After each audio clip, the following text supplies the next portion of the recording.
Hello बच्चों, मैं नीता तिवारी आप सभी का स्वागत करती हूँ। और जैसा कि बच्चे हम अपने क्लास 6 की हिस्ट्री का 3rd चैप्टर पढ़ रहे हैं और इसमें हमने पहले वीडियो में 4 टॉपिक क्लियर कर लिए हैं। ठीक है, तो हमारा लास्ट टॉपिक था लाइफ इन द सिटी, है ना। तो आइए अब हम अपने अगले टॉपिक पे चलते हैं। तो हमारा अगला टॉपिक 5 है कि new crafts in the city. चलो ठीक है बच्चों, नगर और नए शिल्प। तो आओ पढ़ते हैं। Let us look at some of the objects that were made and found in Harappan cities. Most of the things that have been found by archaeologists are made of stone, shell and metals, including copper, bronze, gold and silver. Copper and bronze were used to make tools, weapons, ornaments and vessels. Gold and silver were used to make ornaments and vessels. Perhaps the most striking finds are those of beads, weights and blades. ठीक है बच्चों, तो आओ अब मैं आपको इसको समझाती हूँ। अब कुछ ऐसी चीज़ों के बारे में जानें जो हड़प्पा के नगरों से प्राप्त हुई हैं। ठीक है, पुरातत्वविदों को, जो आर्कियोलॉजिस्ट हैं, उनको वे चीज़ें वहाँ मिली हैं, जो चीज़ें वहाँ मिली हैं तो उनमें कौन कौन सी अधिकतर चीज़ें क्या है, ज़्यादा क्या चीज़ें वहाँ पर मिली हैं।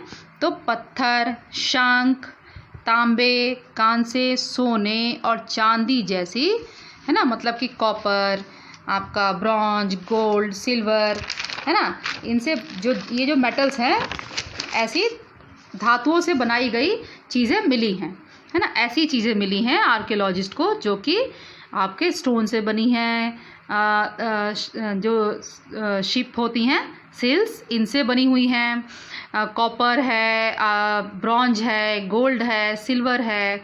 ठीक है, तो इनसे बनी हुई चीज़ें पाई गई हैं। तांबे और कांसे से औजार, हथियार, गहने और बर्तन बनाए जाते थे। सोने और चांदी से गहने और बर्तन बनाए जाते थे। अब जो कॉपर है और जो ब्रॉन्ज है, इनसे क्या बनाते थे?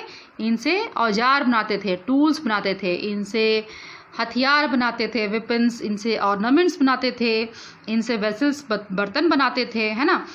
और जो गोल्ड और सिल्वर है यानी कि सोना और चांदी, इससे गहने बनाते थे और बर्तन भी बनाए जाते थे। यहाँ मिली सबसे आकर्षक, है ना, सबसे जो आकर्षक मतलब जो सबसे इंटरेस्टिंग है वस्तुओं में मनके, बाट और फलक है। मनके जो बीड्स होते हैं ना, बाट और फलक है।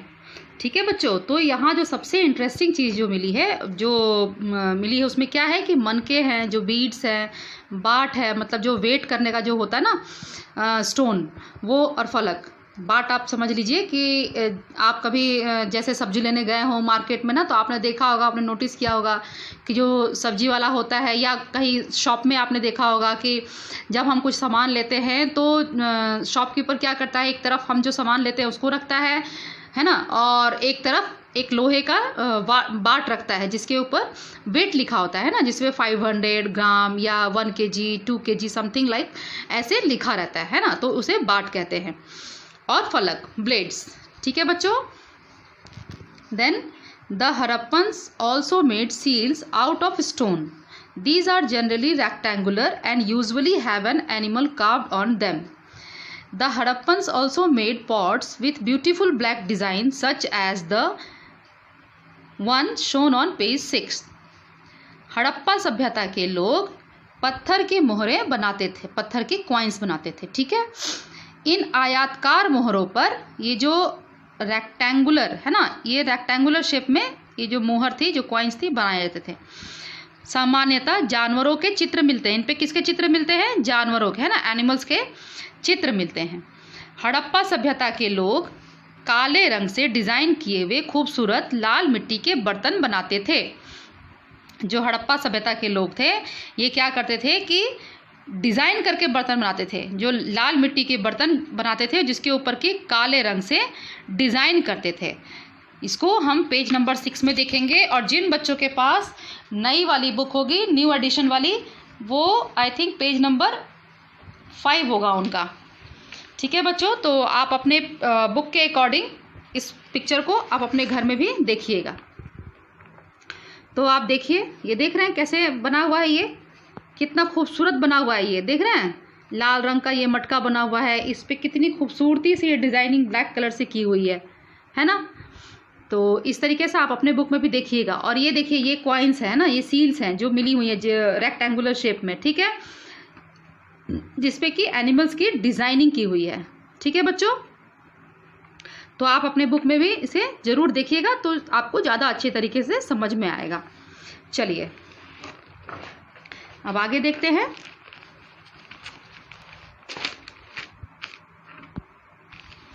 Cotton was probably grown at Mehergarh from about 7,000 years ago. Actual pieces of clothes were found attached to the lid of a silver vase and some copper objects at Mohenjo-daro. Archaeologists have also found spindle wheels made of terracotta and fans. These were used to spin thread. ठीक है, संभवतः 7,000 मतलब 7,000 साल पहले मेहरगढ़ में कपास है ना, कॉटन की खेती होती थी। मोहनजोदाड़ो से कपड़े के टुकड़ों के अवशेष, चांदी के एक फूलदान के ढक्कन तथा कुछ अन्य तांबे की वस्तुओं से चिपके हुए मिले हैं। पक्की मिट्टी तथा फेंस से बनी तकलियां सूत कताई का संकेत देती हैं। अब जो ये कपड़ा है, ये जो कॉटन है, ये हमें कहाँ से मिला है? तो ये जो मोहनजोदाड़ो से एक फूलदान मिला है, ठीक है, एक चांदी का फूलदान, उसके ढक्कन में चिपका हुआ मिला कपड़ा, ये जो कॉटन है ये, और कुछ तांबे की जो वस्तुएं थी, कुछ तांबे से बने हुए ऑब्जेक्ट से, उनसे भी चिपका हुआ ये मिला।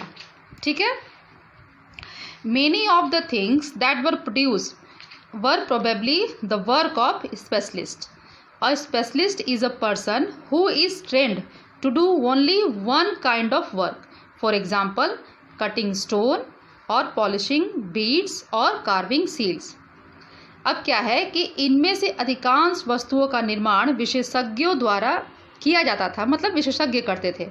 विशेषज्ञ किसे कहते हैं, एक्सपर्ट किसे कहते हैं? तो विशेषज्ञ उसे कहते हैं, एक्सपर्ट उसे कहते हैं जो किसी खास चीज़ को बनाने के लिए खास प्रशिक्षण लेता है।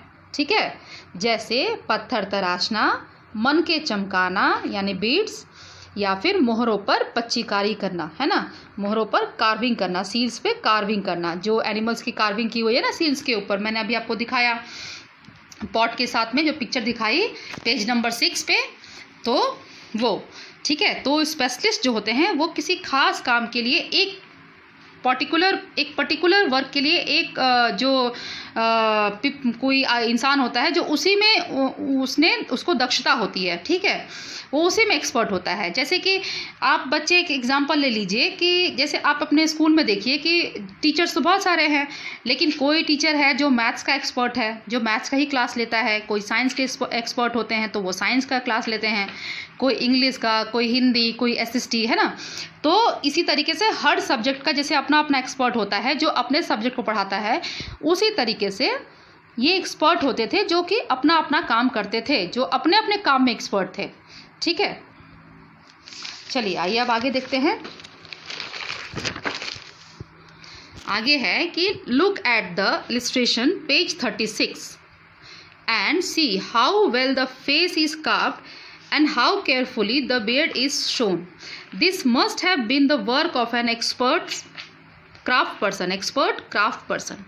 ठीक है, तो क्या है कि पेज नंबर 36 पर चित्र को देखना है। एक मूर्ति का चित्र बना हुआ है, उसको देखिए वो किस तरीके से आकर्षक ढंग से बनाया गया है और उसकी दाढ़ी कितनी अच्छी तरह से दर्शाई गई है।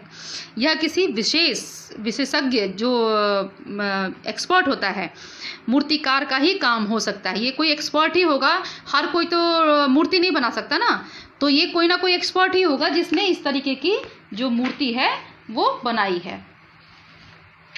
अब आपको मैं दिखाती हूँ, ठीक है, पेज नंबर 36 पे,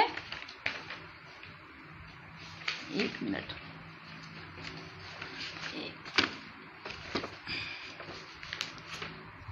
ये देखिए बच्चों,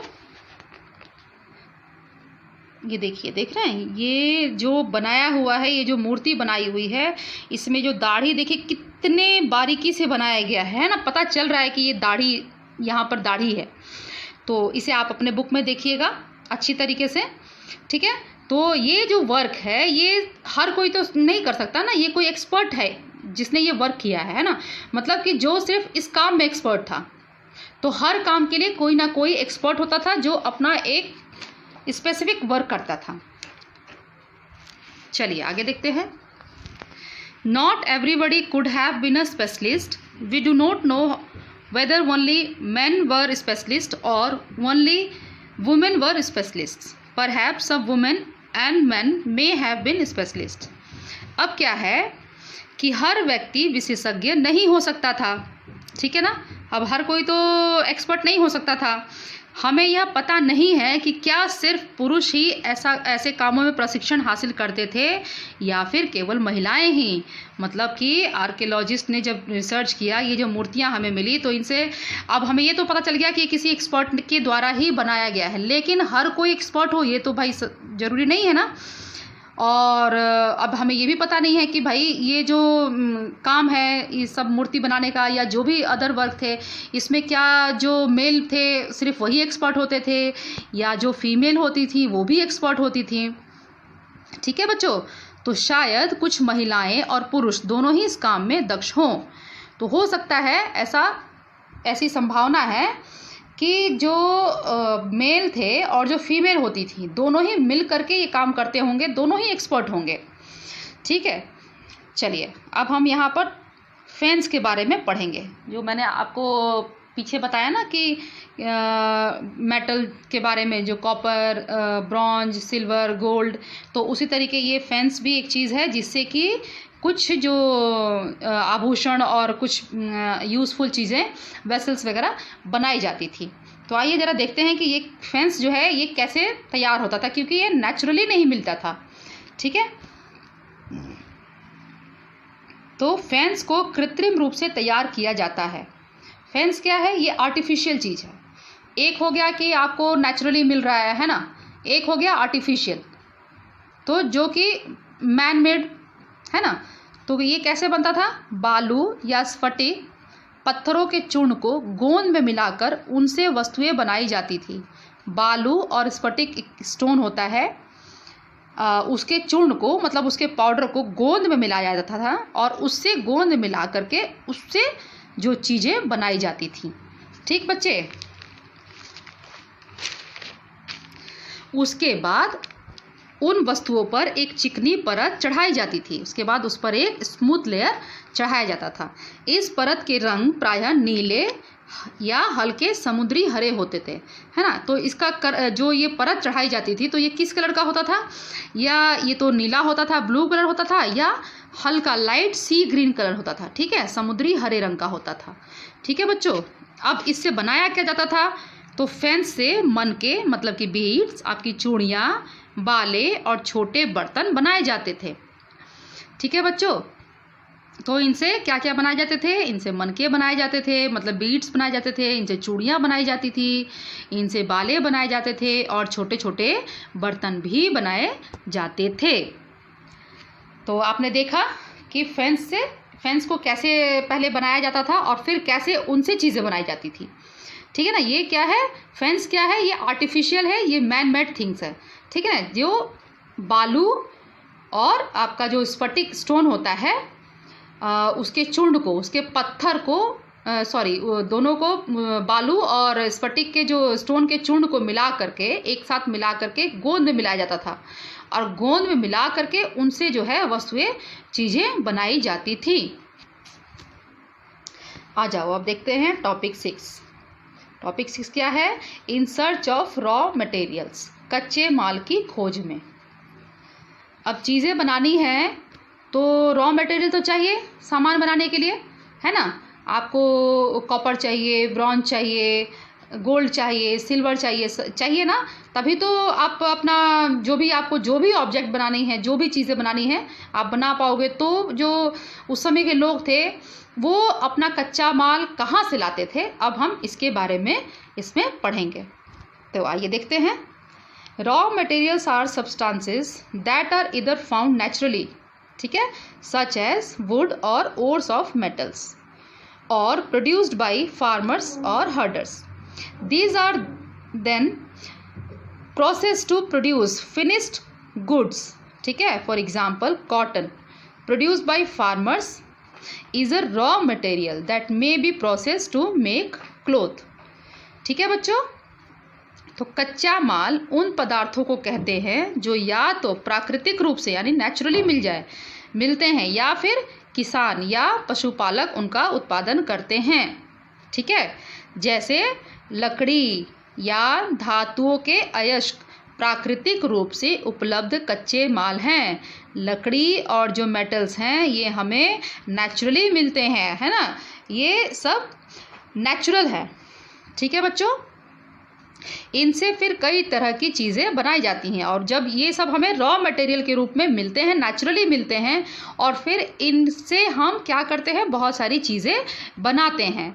मसलन कि उस टाइम पे जैसे बनाते थे ना लोग, अपना टूल्स बनाते थे और अपने वेपन्स बनाते थे, अपने लिए बर्तन बनाते थे, अपने लिए ऑर्नामेंट्स बनाते थे. तो ये रॉ मटेरियल उनको नेचुरली मिलते थे और इनसे वो अपने लिए चीज़ें बनाते थे, ठीक है. अब देखो कि जो किसान हैं, किसानों द्वारा पैदा किए गए जो कपास किसान पैदा करते थे, है ना, कॉटन, कपास को कच्चा माल कहते हैं. जो किसान जो है जो कॉटन का उत्पादन करता है वो क्या है, वो कच्चा माल है, एक रॉ मटेरियल है, ठीक है.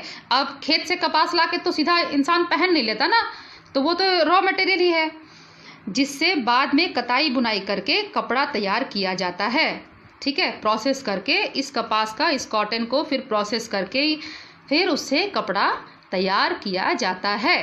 और आज भी इसी तरीके से बड़ी बड़ी फैक्ट्रीज़ में जो कि है किसान खेतों में कपास उगाते हैं और वहाँ से वो कपास जो है वो फैक्ट्री तक पहुँचते हैं. फिर फैक्ट्री में सारा प्रोसेस होता है, फिर प्रोसेस होने के बाद कपड़ा जो है तैयार होता है और तैयार होने के बाद जो कपड़ा है आपके मार्केट में आता है और मार्केट से आपके घर तक आता है, ठीक है बच्चों. चलिए अब आगे देखते हैं. While some of the raw materials that the Harappans used were available locally, ठीक है, many items such as copper, tin, gold, silver and precious stones had to be brought from distant places. अब कुछ चीज़ें तो ऐसी थी कि जो लोगों को वहीं मिल जाती थी जहाँ हड़प्पा के लोग रहते थे, ठीक है. लेकिन क्या होता था कि जो तांबा है, लोहा है, सोना है, चांदी और जो प्रीसियस स्टोन होते थे ये उन लोगों को कहाँ से, दूर दूर से मंगवाना पड़ता था, ठीक है बच्चों. The Harappans probably got copper from present day Rajasthan. अब देखिए दूर दूर से, मैंने बताया ना कि तांबा, लोहा, सोना, चांदी और जो प्रीसियस बहुमूल्य जो स्टोन होते थे ये इनको दूर दूर से मंगवाना पड़ता था. तो जो हड़प्पन्स थे, जो हड़प्पा के लोग थे, ये कॉपर जो है ये कहाँ से मंगवाते थे, राजस्थान से, ठीक. एंड इवन फ्रॉम ओमान, और कहाँ से मंगाते थे, ओमान, इन वेस्ट एशिया, ठीक है बच्चों. अब देखिए tin which was mixed with copper two produce bronze. अब देखिए ये इससे क्वेश्चन बन जाएगा आपका कि ब्रॉन्ज कैसे बनता है. तो कैसे बनता है, टीन और कॉपर को मिक्स करके, है ना, टीन और कॉपर को मिक्स करके ब्रॉन्ज बनता है, ठीक है बच्चों. May have been brought from present day Afghanistan. ये कहाँ से आता था, अफगानिस्तान से मंगवाया जाता था. एंड ईरान, ठीक. आप देख रहे हैं ना कितनी दूर दूर से चीज़ें मंगवाई जाती थी.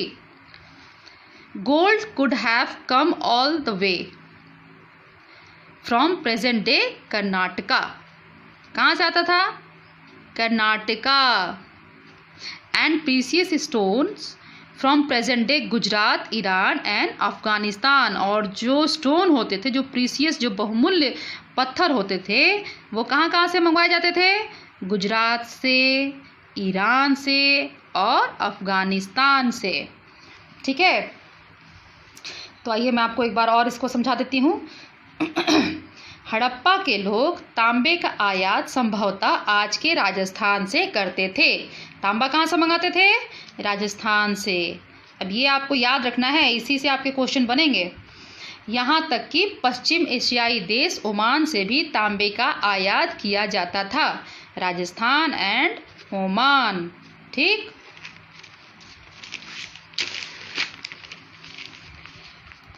अब आगे देखिए, कांसा बनाने के लिए तांबे के साथ मिलाई जाने वाली धातु टीन का आयात। अब देखो, कांसा बताया ना मैंने आपको, ब्रॉन्ज कैसे बनता था भाई? तो ब्रॉन्ज बनाने के लिए कॉपर में टीन मिलाया जाता था। ठीक है। और जो ये टीन है ये कहाँ से मंगवाया जाता था? तो ये जो आज प्रेजेंट डे में जो ईरान है और जो अफ़गानिस्तान है, यहाँ से ये मंगवाया जाता था। ठीक है बच्चों, तो आप समझ रहे हैं ना। पहले तो ये ब्रॉन्ज बनाने के लिए ये समझिए, ब्रॉन्ज बनाने के लिए कैसे बनता है ब्रॉन्ज? तांबा और टीन, इन दोनों को जब मिक्स कर दिया जाता है तो ब्रॉन्ज बन जाता है। ठीक। और ये जो टीन है, ये टीन कहाँ से वो लोग मंगवाते थे? तो ये ईरान और अफ़गानिस्तान, आज के समय का जो आधुनिक जो ईरान है, प्रेजेंट डे ईरान और अफ़गानिस्तान, वहाँ से ये टीन मंगवाया जाता था। सोने का आयात आधुनिक कर्नाटक, देखिए सोने का आयात कहाँ से होता था? कर्नाटक से। और बहुमूल्य पत्थर का आयात और जो प्रीसियस स्टोन होते थे, इसको कहाँ से मंगवाया जाता था? गुजरात, ईरान और अफ़गानिस्तान। तो ये आपको याद रखने हैं कि कौन सी चीज़ें कहाँ से मंगवाई जाती थी। ठीक है, क्योंकि इससे आपके मैचिंग वाले क्वेश्चन बनते हैं, तो ये आपको ज़रूर याद रखना है। ठीक है बच्चों, कि जो टीन है ये ईरान और अफ़गानिस्तान से मंगवाया जाता था, और टीन और तांबे को मिलाकर के कांसा बनाया जाता था। गोल्ड जो है वो कर्नाटक से मंगवाया जाता था, और जो आपका ये है स्टोन है, जो प्रीसियस स्टोन थे, ये गुजरात, ईरान और अफ़गानिस्तान से मंगवाया जाता था। तो बच्चे, आज हम यहीं पर इस वीडियो को ख़त्म करते हैं, और आगे मैं इसके बाकी जो टॉपिक्स हैं उनको लेके अगले वीडियो में आऊँगी। तब तक आप जो है पढ़िए, बस पढ़ते रहिए, एंजॉय करिए, एंजॉय करते हुए पढ़ाई कीजिए। ठीक है, चीज़ों को समझते हुए पढ़िए। और किसी तरीके की कोई परेशानी होती है, फिर भी अगर यदि आपको कोई भी कठिनाई होती है, कोई भी प्रॉब्लम आता है, तो आप मुझे कमेंट करिए। और प्यारे बच्चों, यदि आपको मेरा वीडियो पसंद आता है तो आप उसे लाइक कर दीजिए, और मेरे चैनल को सब्सक्राइब करिए, बेल आइकन को ज़रूर दबाइए, और वीडियो को ज़्यादा से ज़्यादा शेयर भी करिए। ठीक है बच्चों, तो चलिए अब आप अपनी पढ़ाई करिए, खुश रहिए। फिर मिलेंगे अगले वीडियो के साथ, तब तक बाय बाय।